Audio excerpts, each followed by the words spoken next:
बोलो शंकर भगवान की जय। नमस्कार दोस्तों, स्वागत है आपका मेरे यूट्यूब चैनल आर के भक्ति में। दोस्तों, मैं आज आपको सोमवार व्रत की कथा सुनाऊंगा। कृपया उसे श्रद्धा और भाव से सुने। इस कथा को सुनने से और इस व्रत को रखने से हमें पुत्र की प्राप्ति और पुत्र की दीर्घायु प्राप्त होती है। इसलिए इस कथा को जरूर सुने, जिससे कि हमारे यहाँ पुत्र हो और उसकी दीर्घायु हो। जो भक्त हमारे चैनल पर नए आए हैं वो हमारे चैनल को सब्सक्राइब करें, वीडियो को लाइक करें और कमेंट में हर हर महादेव अवश्य लिखें। सोमवार व्रत की कथा। पहले समय में किसी नगर में एक धनी व्यापारी रहता था। दूर दूर तक उसका व्यापार फैला हुआ था। नगर के सभी लोग उस व्यापारी का सम्मान करते थे। इतना सब कुछ से संपन्न होने के बाद भी वह व्यापारी बहुत दुखी था, क्योंकि उसका कोई पुत्र नहीं था, जिसके कारण अपने मृत्यु के पश्चात व्यापारी के उत्तराधिकारी की चिंता उसे हमेशा सताती रहती थी। पुत्र प्राप्ति की इच्छा से व्यापारी प्रत्येक सोमवार भगवान शिव की व्रत पूजा किया करता था और शाम के समय शिव मंदिर में जाकर शिव जी के सामने घी का दीपक जलाया करता था। उसकी भक्ति देखकर माँ पार्वती प्रसन्न हो गईं और भगवान शिव से उस व्यापारी की मनोकामना पूर्ण करने का निवेदन करने लगी। भगवान शिव बोले, इस संसार में सबको उसके कर्म के अनुसार फल की प्राप्ति होती है। जो प्राणी जैसा कर्म करते हैं उन्हें वैसा ही फल प्राप्त होता है। शिव जी द्वारा समझाने के बावजूद माँ पार्वती नहीं मानी और उस व्यापारी की मनोकामना पूर्ति हेतु वे शिव जी से बार बार अनुरोध करती रहीं। अंततः माता के आग्रह को देखकर भगवान भोलेनाथ को उस व्यापारी को पुत्र प्राप्ति का वरदान देना पड़ा। वरदान देने के पश्चात भोलेनाथ माता पार्वती से बोले, आपके आग्रह पर मैंने पुत्र प्राप्ति का वरदान तो दे दिया है, परंतु इसका यह पुत्र 12 वर्ष से अधिक समय तक जीवित नहीं रहेगा। उसी रात भगवान शिव उस व्यापारी के स्वप्न में आए और उसे पुत्र प्राप्ति का वरदान दिया और उसके पुत्र के 16 वर्ष तक जीवित रहने की भी बात बताई। भगवान के वरदान से व्यापारी को खुशी तो हुई, लेकिन पुत्र की अल्पायु की चिंता ने उस खुशी को नष्ट कर दिया। व्यापारी पहले की तरह सोमवार के दिन भगवान शिव का विधिवत व्रत करता रहा। कुछ महीनों के बाद उसके घर अति सुंदर बालक ने जन्म लिया। घर में खुशियां भर गईं। बहुत धूमधाम से पुत्र जन्म का समारोह मनाया गया, परंतु व्यापारी को पुत्र जन्म की अधिक खुशी नहीं हुई, क्योंकि उसे पुत्र की अल्पायु के रहस्य का पता था। जब पुत्र 12 वर्ष का हुआ तो व्यापारी ने उसे उसके मामा के साथ पढ़ने के लिए वाराणसी भेज दिया। लड़का अपने मामा के साथ शिक्षा प्राप्ति हेतु चल दिया। रास्ते में जहाँ भी मामा भांजे विश्राम हेतु रुकते, वहीं यज्ञ करते और ब्राह्मणों को भोजन कराते। लंबी यात्रा के बाद मामा और भांजा एक नगर में पहुँचे। उस दिन नगर के राजा की कन्या का विवाह था, जिस कारण पूरे नगर को सजाया गया था। निश्चित समय पर बारात आ गई, लेकिन वर का पिता अपने बेटे के एक आंख से काने होने के कारण बहुत चिंतित था। उसे वह था कि इस बात का पता चलने पर कहीं राजा विवाह से इनकार न कर दें, इससे उसकी बदनामी भी होगी। जब वर के पिता ने व्यापारी के पुत्र को देखा तो उसके मस्तिष्क में एक विचार आया। उसने सोचा, क्यों ना इस लड़के को दूल्हा बनाकर राजकुमारी से विवाह करा दूं। विवाह के बाद इसको धन देकर विदा कर दूंगा और राजकुमारी को अपने घर नगर ले जाऊंगा। वर के पिता ने लड़के के मामा से संबंध में बात की। मामा ने धन मिलने के लालच में वर के पिता की बात स्वीकार कर ली। लड़के को दूल्हे का वस्त्र पहनाकर राजकुमारी से विवाह करा दिया गया। राजा ने बहुत सारा धन देकर राजकुमारी को विदा करने की तैयारी की। शादी के बाद लड़का जब राजकुमारी के साथ लौट रहा था तो वह सच नहीं छिपा सका और उसने राजकुमारी की ओढ़नी पर लिख दिया, राजकुमारी, तुम्हारा विवाह मेरे साथ हुआ था। मैं तो वाराणसी पढ़ने के लिए जा रहा हूँ और अब तुम्हें जिस नवयुवक की पत्नी बनना पड़ेगा वह कान्हा है। जब राजकुमारी ने अपनी ओढ़नी पर लिखा हुआ पढ़ा तो उसने कान्हे लड़के के साथ जाने से इनकार कर दिया। राजा सब बातें जानकर राजकुमारी को महल में रख लिया। उधर लड़का अपने मामा के साथ वाराणसी पहुंच गया और गुरुकुल में पढ़ना शुरू कर दिया। जब उसकी आयु 16 वर्ष की हुई तो उसने यज्ञ किया। यज्ञ की समाप्ति पर ब्राह्मणों को भोजन कराया और खूब अन्न वस्त्र दान किए। रात को जब वह अपने शयन कक्ष में सो गया, शिव के वरदान के अनुसार शयनावस्था में ही उसके प्राण फकीर उड़ गए। सूर्योदय पर मामा मृत भांजे को देखकर रोने पीटने लगा। आसपास के लोग भी एकत्रित होकर दुख प्रकट करने लगे। लड़के के मामा के रोने के विलाप करने के स्वर समीप से गुजरते हुए भगवान शिव और माता पार्वती ने भी सुने। पार्वती ने भगवान से कहा, हे प्राणनाथ, मुझे इसके रोने के स्वर सहन नहीं हो रहे। आप इस व्यक्ति के कष्ट को अवश्य दूर करें। भगवान शिव ने पार्वती के साथ अदृश्य रूप में समीप जाकर देखा तो भोलेनाथ पार्वती से बोले, यह तो उसी व्यापारी का पुत्र है जिसे मैंने 16 वर्ष की आयु का वरदान दिया था। इसकी आयु पूरी हो गई है। माँ पार्वती ने फिर भगवान शिव से निवेदन कर उस बालक को जीवन देने का आग्रह किया। माता पार्वती के आग्रह पर भगवान शिव ने उस लड़के को जीवित होने का वरदान दिया और कुछ ही पल में वह जीवित होकर उठ खड़ा हुआ। शिक्षा समाप्त करके लड़का मामा के साथ अपने नगर की ओर चल दिया। दोनों चलते हुए उसी नगर में पहुँचे जहाँ उसका विवाह हुआ था। उस नगर में भी यज्ञ का आयोजन किया। समीप से गुजरते हुए नगर के राजा ने यज्ञ का आयोजन देखा और उसने तुरंत ही लड़के और उसके मामा को पहचान लिया। यज्ञ के समाप्त होने पर राजा मामा और लड़के को महल में ले गया और कुछ दिन उन्हें महल में रखकर बहुत सा धन वस्त्र आदि देकर राजकुमारी के साथ विदा कर दिया।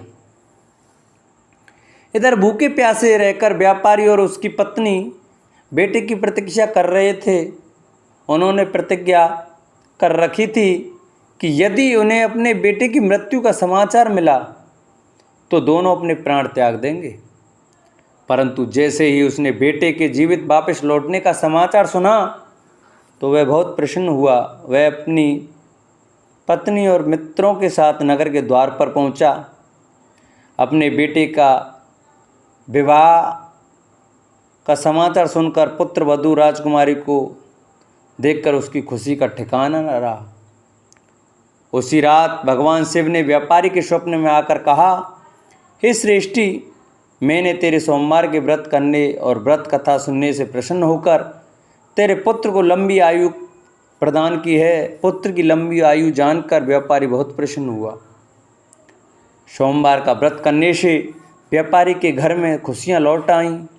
शास्त्रों में लिखा है कि जो स्त्री पुरुष सोमवार का विधिवत व्रत करते हैं और व्रत कथा सुनते हैं, पढ़ते हैं, उनकी सभी मनोकामनाएं भगवान शंकर और माता पार्वती पूरी करते हैं।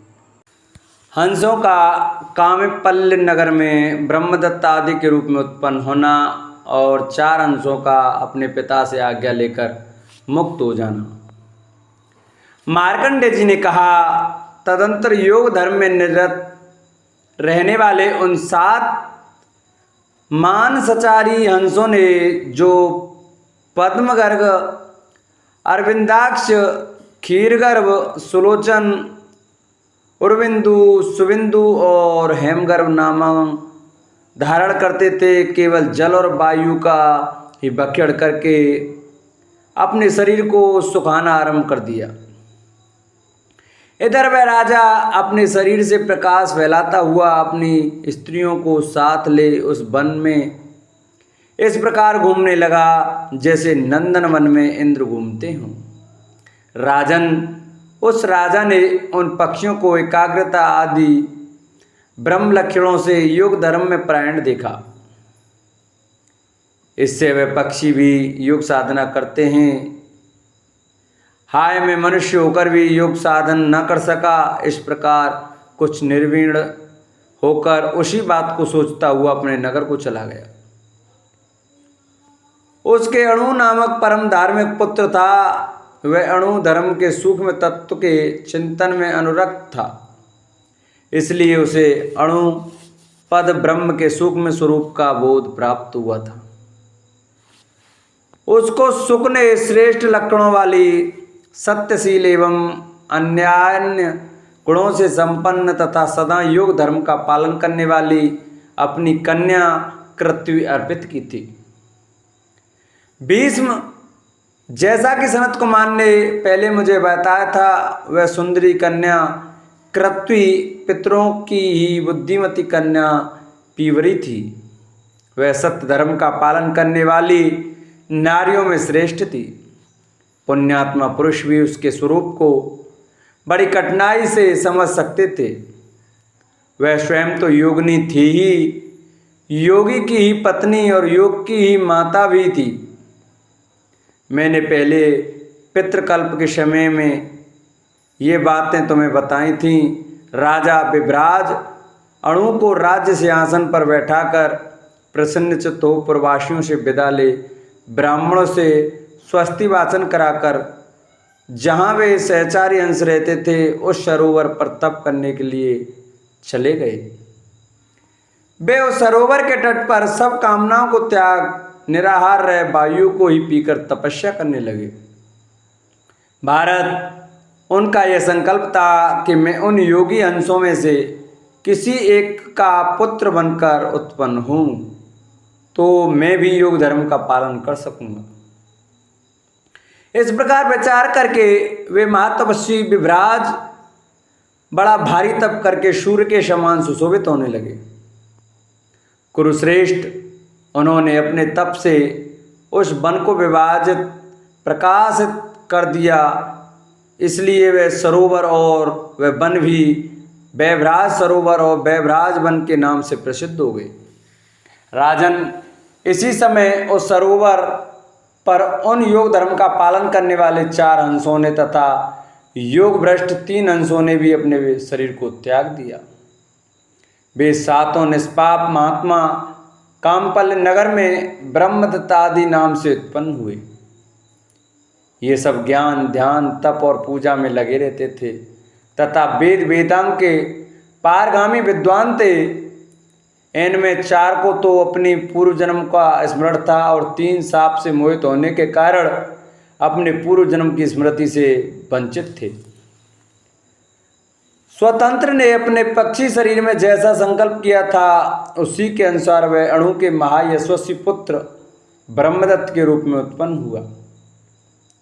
वह ज्ञान, ध्यान और तप करके पवित्र हो गया था तथा वेद और वेदांग का परगामी विद्वान था। बाभ्र और वत्स, ये दोनों वहाँ राजा अणु के मंत्री तथा श्रोत्रिय ब्राह्मण थे। छिद्र दर्शन और सुनेत्र नामक हंस उन्हीं श्रोत्रिय राजमंत्रियों के कुल में वेद वेदांग के परगामी श्रोत्रिय पुत्र बनकर उत्पन्न हुए। ये दोनों पहले जन्म में ब्रह्मदत्त के साथ रहे थे और उनकी सहायता करने के लिए उत्पन्न हुए थे। इनमें जो पूर्ववर्ती 6 जन्मों में अपने 7 भाइयों में से 5 होकर उत्पन्न हुआ था, वह कभी 7वें जन्म में पांचाल नामक श्रोती हुआ और छठा खसरम कंडरीक नाम से प्रसिद्ध हुआ। इनमें पांचाल बृहच अर्थात ऋग्वेदी था, वह आचार्य पुरोहित का काम करने लगा और कंडरीक छंदों का गान करने वाला सामवेदी तथा अर्धवर्यु यजुर्वेदी हुआ। इस प्रकार वह 2 वेदों का ज्ञाता था। अणु का पुत्र राजा ब्रह्मदत्त सब प्राणियों की बोली को समझ लेता था। उसकी पांचाल और कंडरीक से मित्रता हो गई।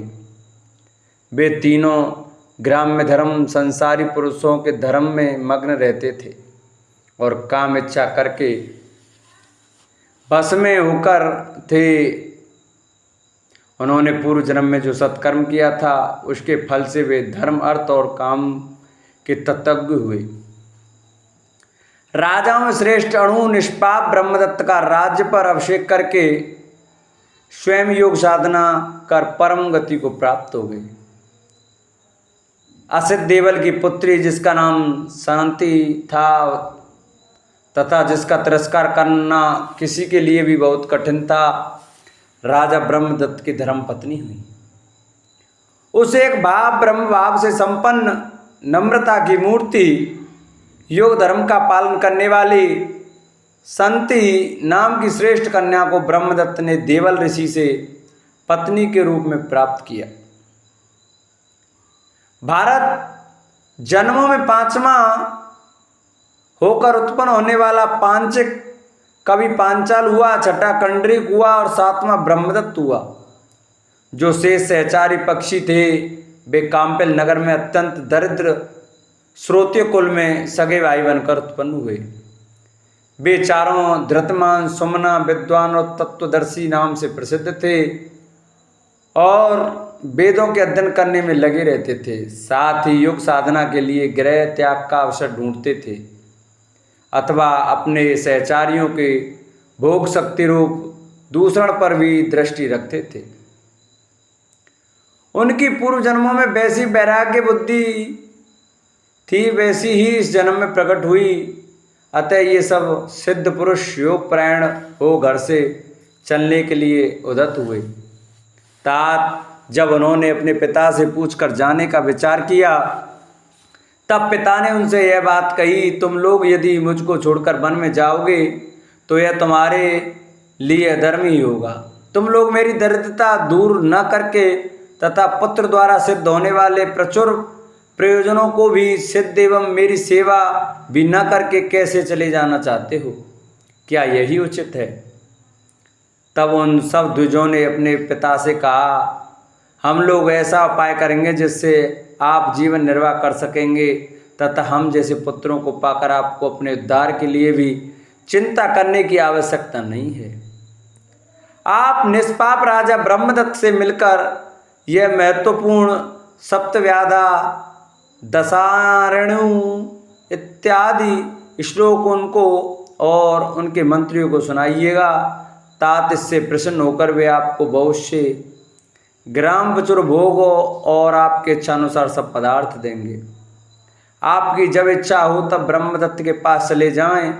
इतनी बातें कहकर उन सबों ने अपने पिता की पूजा की और योग धर्म का साधन करके वे परमानंद में मोक्ष को प्राप्त हुए। इस प्रकार हरिवंश महापुराण का 23वां अध्याय पूर्ण हुआ। 24वें अध्याय में बिरबाज का ब्रह्मदत्त का पुत्र बनकर उत्पन्न होना, रानी संति का ब्रह्मदत्त से रूठना, एक ब्राह्मण के कहे हुए श्लोक से ब्रह्मदत्त पांचाल्य और कंडरीक को अपने पूर्व जन्मों का ज्ञान होना तथा ब्रह्मदत्त आदि का तप करके मुक्त हो जाना। मार्कंडेय जी ने कहा, जिसके मन में योग साधना विषयक संकल्प हुआ था वह तपस्वी राजा विभराज ब्रह्मदत्त का पुत्र उत्पन्न हुआ और उस जन्म में वह विश्वक्सेन नाम से प्रसिद्ध हुआ। एक समय की बात है, राजा ब्रह्मदत्त प्रसन्न चित्त से अपनी भार्या को साथ में लिए उपवन में इस प्रकार विहार कर रहे थे जैसे इंद्र इंद्राणी के साथ विहार कर रहे हों। उसी समय राजा ने एक चींटे का स्वर सुना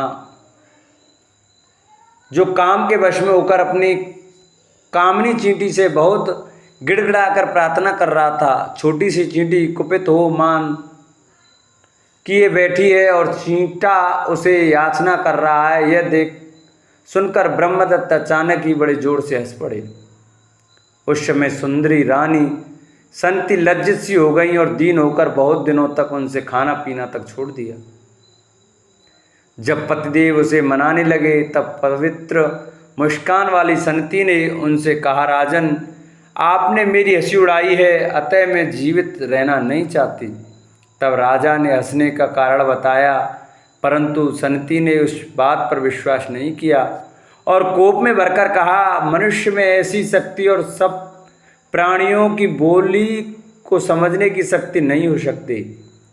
राजन, देवताओं की कृपा पूर्व जन्म में किए हुए तप अथवा विद्या योग शक्ति के बिना ऐसा कौन मनुष्य है जो चींटे की बोली को समझ सके। यदि आप में ये प्राणियों की भाषा को समझने की शक्ति है तो मैं जिस प्रकार इस बात को समझ सकूं उस प्रकार मुझे विश्वास दिलाइए। राजन, यदि आप ऐसा न करेंगे तो मैं आपसे सत्य की शपथ खाकर कहती हूँ अपने प्राण त्याग दूंगी। रानी के इन कठोर शब्दों को सुनकर राजा बड़ी विपत्ति में पड़ गए।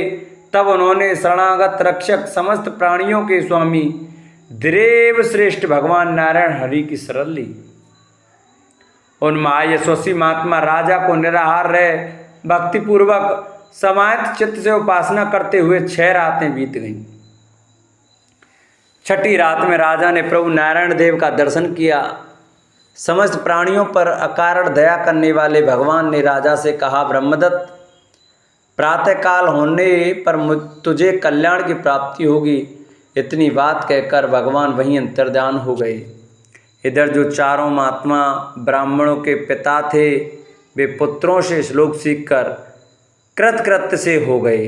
वे धर्म से कभी च्युत न होने वाले राजा ब्रह्मदत्त तथा उसके मंत्रियों को खोजने लगे, परंतु उन्हें श्लोक सुनाने का कोई अवसर न मिला।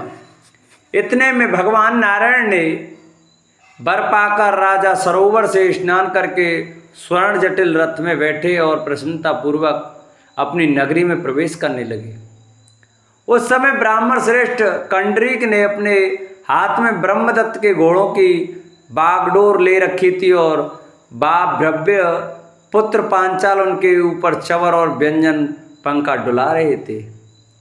यही अवसर है, यह समझकर वे ब्राह्मण राजा को और उनके दोनों मंत्रियों को उसी प्रकार श्लोक सुनाने लगे जो दशारण देश में व्याध कालंजर पर्वत पर मृग सरदीप में चक्रवाक तथा मानस सरोवर में हंस हुए थे। उनमें से हम 4 तो कुरुक्षेत्र में वेद परगामी कुलीन ब्राह्मण होकर दीर्घ मार्ग पर चले आए हैं, अतार्थ योग साधना करके मुक्त हो गए। अब शेष बचे हुए तुम 3 व्यक्ति योग धर्म में भ्रष्ट होकर क्यों कष्ट पा रहे हो। भारत राजा ब्रह्मदत्त वे श्लोक सुनकर मूर्छित हो गए और उनके मंत्री पांचाल तथा कंडरीक की भी वही दशा हुई। कंडरीक के हाथ में से चाबुक और बागडोर छूट गई तथा पांचाल के हाथों में से भी चवर तथा पंखा छूटकर नीचे गिर पड़े।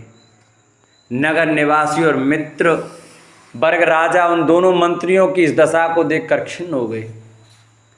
दोनों मंत्रियों सहित शत्रुदमन राजा ब्रह्मदत्त रथ में 2 घड़ी तक मूर्छित पड़े रहे। तत्पश्चात उन्हें होश आया और ये अपने शरीर नगर में लौट आए।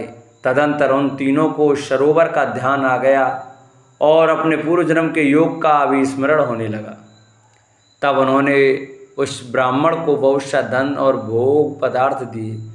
फिर ब्रह्मदत्त ने अपने राज्य पर शत्रुदमन विश्वक्सेन का अभिषेक किया और अपनी स्त्री को साथ में लेकर वन को चल दी।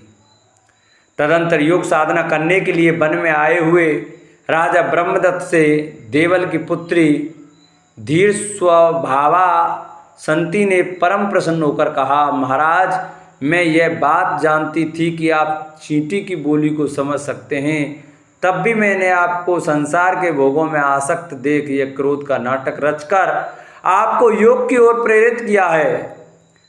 अब हम परम उत्तम अभीष्ट गति को प्राप्त करेंगे, इसी उद्देश्य मैंने आपको भूले हुए योग का स्मरण दिलाया है। तब अपनी पत्नी की यह बात सुनकर राजा बड़े प्रसन्न हुए और योग साधना करके उन्होंने उसके बल से भी परम दुर्लभ गति पाई। धर्मात्मा कंडरीक भी परम श्रेष्ठ सांख्य योग का ज्ञान पाकर योग का आश्रय ले उसके साधन से शुद्ध एवं सिद्ध मुक्त हो गए। माँ तपस्वी पांचाल ने भी वैदिकों में प्रसिद्ध क्रमपाठ की विधि एवं विशुद्ध शिक्षा नामक वेदांग अथवा योग विषयक शिक्षा की रचना करके योगाचार्य की गति मोक्ष तथा उत्तम यश प्राप्त किया। मार्कंडेय जी कहते हैं, अच्युत भीष्म, प्राचीन काल में घटित हुआ यह श्राद्ध महात्मा सूचक वृत्तांत मैंने प्रत्यक्ष देखा है। तुम भी इसे धारण करो तो तुम्हारा कल्याण होगा। जो दूसरे सज्जन भी उन बाघ दुष्ट आदि के उत्तम चरित्र को सुनेंगे, वे भी कभी तिर्यक योनि में उत्पन्न न होंगे। भारत महात्माओं की सद्गति देने वाले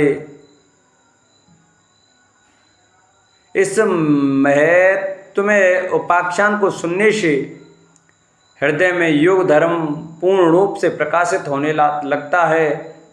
हृदय में उस योग धर्म को धारण करने से भी मनुष्य कभी शांति लाभ करता है, फिर उसे पृथ्वी में दुर्लभ योगियों की शुद्ध गति प्राप्त होती है। वैशंपायन जी कहते हैं, प्राचीन काल में बुद्धिमान मार्कंडेय जी ने श्राद्ध के फल को लक्ष्य में रखकर सोम चंद्रमा का आप्यान पोषण करने के लिए यह ऐसी कथा कही थी। भगवान सोम की ही लोगों को परम तृप्ति देने वाले हैं। अब वृष्णवंश के प्रसंग में तुम चंद्रवंश का वर्णन सुनो। इस प्रकार श्री हरिवंश महापुराण के हरिवंश पर्व में पितृकल्प का उपसंहार नामक 24वां अध्याय पूर्ण हुआ। बोलो हरिवंश महापुराण की जय। जिन भक्तों को हमारी यह कथा अच्छी लगी हो, वीडियो अच्छी लगी हो, वो हमारी वीडियो को आगे शेयर करें, जिससे और भी भक्त हमारी कथा को सुन सकें और ज्ञान प्राप्त कर सकें।